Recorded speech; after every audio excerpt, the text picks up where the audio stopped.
We've got some Week 13 OFL football, and to be more specific, Thanksgiving action as the Chicago Bears, the tanking Bears to be exact, are going to head to Motown to take on the two-loss Detroit Lions, who have the best record in the OFL at 9-2.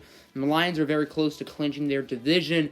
Unlikely to happen this week, but it is possible if they win and they need a loss from the Packers and the Vikings. So while it's likely, probably not likely to happen this exact week, but still nonetheless, they'd love to gain an advantage in the divisional race and keep their number one seed dreams alive. Let's go first quarter. Joshua Dobbs in at quarterback because Josh Allen was just traded to the Lions this past week, which is kind of funny. First play from scrimmage, the Bears fumble it, and T. Sizzle picks it up. And just like that, 11 seconds into this game, and we already have a turnover. Second down, here's Kerryon Johnson. He loses 3. Nice play from the Bears defense as he is smothered to the ground by Nate Orchard. So that'll bring us to a 3rd and 13. Here's Cam the Man starting over Josh Allen still. I assume that'll stick for at least the rest of the year as he connects with Adam Humphries for the first down reception. And then from the 5, Lions going to try to punch it in the end zone on 2nd and goal as Cam Newton looking to throw it. Newton's going to scramble like he's late on a date, and he is sacked by Dakota Watson, not to be mistaken with Deshaun Watson.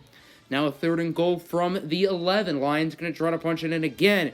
Cam Newton looking to throw it. He's taking his sweet old time. Now he's going to run with it. He's sacked. Flag on the play, and it's going to be a holding on the Bears. So what they could do is decline it, making it 4th and goal from the 18, but instead they accept it, making it 3rd and goal from the 21. No need to accept it. I don't know why the Bears decided to do that. Just does not make any sense. And sure enough, Cam Newton will fire it in the end zone for a Lions touchdown. Just awful, awful coaching from the Bears, and the Lions will take a 7-0 lead. So here returns Joshua Dobbs and the boys from a 23. It'll be a toss, but Luke Kuechly's right there. Another fumble, and it'll be picked up by Brandon Williams for the scoop and score. So the Bears' offense has had a total of 2 plays today, and they fumbled both of them, and to be more specific, they lost both of them. Now their 3rd play of the game, will they get the hat trick? The answer is no, but they do lose 3, actually 4. Luke Kuechly not only gets the tackle for loss, but he injures the ball carrier, TJ Logan.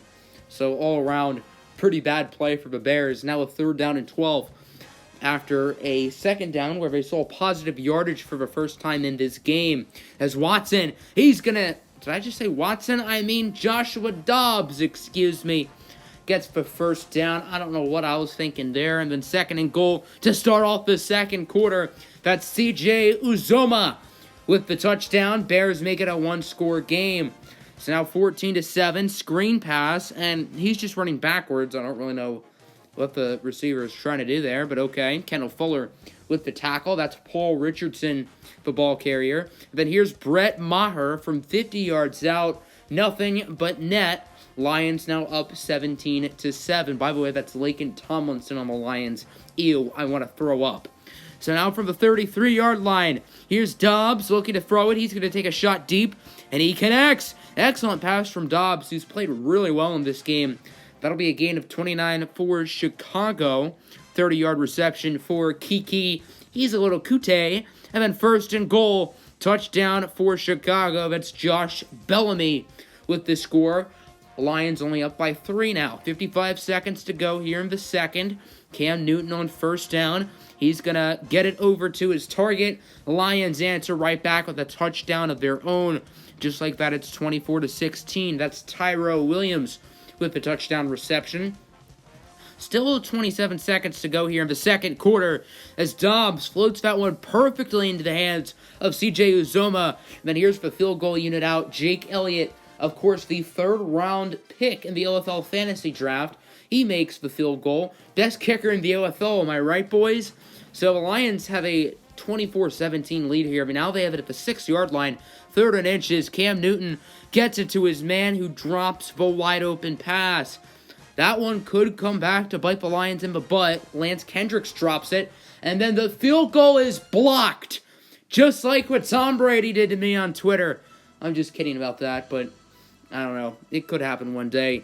And the Bears will return it for 6. So Lance Kendrick's drop touchdown has flipped this game on its side, and the Bears have tied it up. I don't believe it. This game was almost 21-0 at one point. So now first down, there's Dobbs. Bears got the ball right back, by the way, as that'll be a nice pass. Now from the 11, Chicago's the chance to take the lead. Dobbs on 1st and 10, pretty much 1st and goal. He's going to get the touchdown, and Chicago is up 31-24. This game just got real weird, real quick. Cam on 1st down, you might as well call him Kim Jong-un, because he's launching nukes. And it's caught at the 1 by Paul Richardson. Lions now going to try to take the lead. Bam, bam, Cam. He gets it to the main man, Dan Arnold, for the touchdown. Lions tie the game up once again. And the Bears will get the fumble as Detroit had the ball back. Kerryon Johnson lost it. Bernardrick McKinney with the force. And that's for rookie out of Clemson, Cleveland Ferrell, who picks it up. Now 2nd and 8. Easy handoff for Jerick McKinnon, untouched like weekend homework. And the Bears are now up. Not too much time left, by the way. Only about a minute and a half left. So the Lions have it from the 42. Here's Cam Newton with a dot down the field. What a catch. Bringing it to the 37-yard line. Incredible grab from Tyrell Williams. And then the very next play from the 37. Lions still have all 3 timeouts, by the way. Is Cam Newton looking deep again. Gets it to a wide open man. That's Tyrell Williams, who brings it to the 16. The Lions should be able to punch it in pretty easily. First down, Cam Newton sacked. Big play for Chicago by Roy Robertson Harris. Now 4th and 12. Only about 5 seconds left. Awful clock management from the Lions as Cam Newton has to throw it in the corner of the end zone. Broken up, incomplete, and the Bears spoil Thanksgiving dinner. 38-31 your final. There is one positive in this game for Detroit. There was a total of 69 points in it. Giggity. Look at the numbers. Cam Newton was great. Joshua Dobbs was great. I can't say I expected that. In his first OFL start, he looked really darn good for the Bears. And even though they're tanking, they get a nice win over an OFL Bowl contender. Let's take a look around the rest of the league. Cowboys beat the Bills by 20. And these two teams got off to very slow starts, but they've been playing some great ball lately, especially the Cowboys. They've probably won about 6 or 7 games in a row by now. My goodness. In week 3 and week 4, there was one team that looked clearly out of the playoffs in the ONFC, and that was the Cowboys. And now they're the 5 seed, half a game behind the Eagles for first place in the division. Next up, Saints narrowly get by the Falcons, so New Orleans now has a clean 1-game lead in the division. Falcons 2 games back. This is a big game, by the way, and New Orleans gets a huge win. The Saints have had control of the division pretty much the whole season, but they needed that game, and they got it. Colts lose to the Titans in overtime. Indianapolis' win streak is over, with Coach Zach Hobart making his OFL 20 debut coaching for the Colts. But nonetheless, nice win for the Titans. This division has been a dogfight, and the Titans now with a pretty big lead of about 2 games ahead of the Colts and friends. Bengals beat the Jets, not too surprising here. Cincinnati still looks like a really solid team, even though they've sort of quieted down these past few weeks. Jets, meanwhile, are rebuilding. They're kind of tanking. So it's not too much of a surprise for the Bengals win, and that they do in a pretty big score. Next things next, Redskins and Panthers, and the losing streak continues for Washington. Daniel Jones did get the start this week over Patrick Mahomes. Mahomes did throw a touchdown in his only pass of the game. Jones was all right, but nonetheless, Josh Rosen played very well. McCaffrey was solid. Panthers go up to 4-8. Redskins lose their 9th straight, going down to 3-9. And what looked like an OFL Bowl contender, the Redskins are likely a top 10 pick contender now. Next up, the team I'm using, the Niners, lose to Baltimore by 3. This is a stinger. Lamar Jackson, in his first game against his former NFL team, he doesn't play too well. Obviously, this is the OFL, so things are different. Big game, however, for Khalil Mack. That's why I drafted him in the first round of the fantasy draft, to get 3 sacks like that. Bucks beat the Jaguars 34-21. Tampa Bay 7-5, currently the 6th seed in the ONFC, a game behind the Saints in the division. Meanwhile, Jacksonville has continued their losing streak. They started off the season on a high note, but they've not played good football these past few weeks, and I don't expect a playoff berth from the Jaguars. But Dwayne Haskins has had a nice rookie year. Next up, Packers beat the Giants pretty convincingly. Both teams now are 6-6, and the ONFC is a very interesting playoff battle.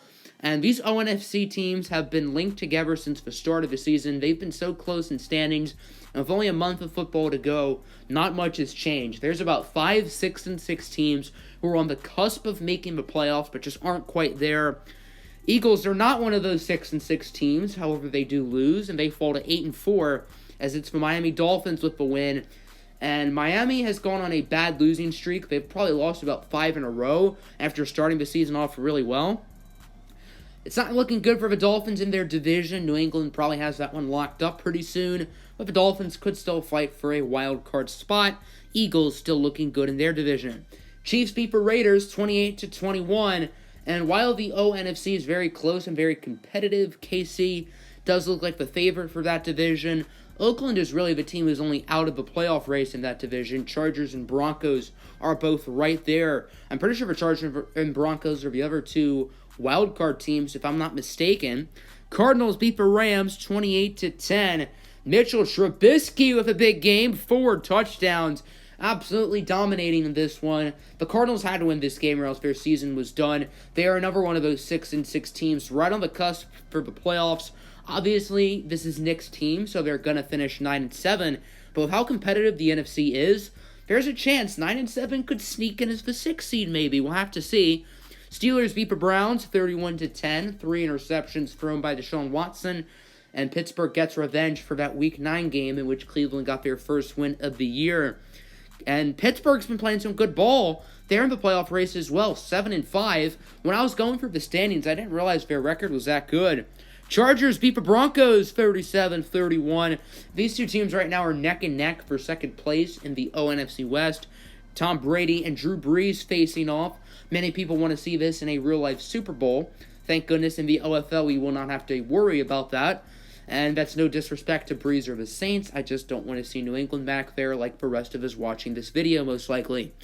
Patriots put up 24 unanswered in the fourth, dominating the Texans 48-10. And this is why the Patriots are OFL Bowl favorites right now. My oh my, this team is looking dominant as ever. If this was real life, they probably wouldn't be the favorites because Jared Goff is kind of bad.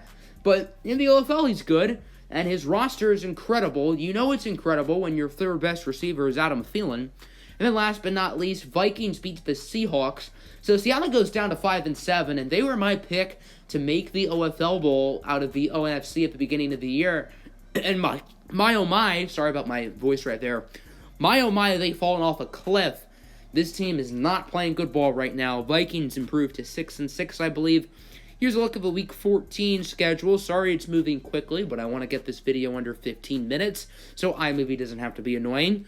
And then looking at the standings, Ravens making a run on the Bengals. Baltimore's won 4 straight. Titans with a comfortable lead in the South. Patriots soon to clinch in the East with a win or Dolphins loss. Chiefs with a nice lead in the ONFC West. Lions should clinch the North very soon. Saints up in the South pretty easily. Cowboys only half a game behind the Eagles. They've won 7 in a row, to be exact. And then in the West, my Niners looking good at 8-4. Cardinals next at 6-6. And then your playoff seedings. In the OAFC, it's Patriots 1, Bengals 2, Chiefs 3, Titans 4, Ravens 5, Chargers and Broncos and Steelers all tied for the 6th seed at 7-5. Due to tiebreakers, I would currently go to the Chargers. And the Cleveland Browns, by the way, are the first team to be eliminated from playoff contention. Now into the ONFC. Lions are 1, Saints 2, Niners 3, Eagles 4, Cowboys 5, Bucks 6, and a bunch of teams right at the cusp at 6-6, maybe even Seattle at 5-7. And then last but not least, your players of the week. You got Mitchell Trubisky, Tom Brady, Jordan Hicks, and DeMarcus Lawrence. That'll do it for the video. Hope you guys enjoyed. Hit the like button and subscribe. Have a good one. Peace.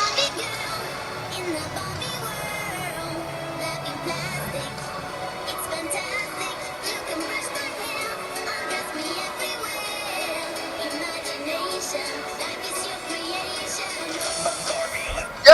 Hey, man.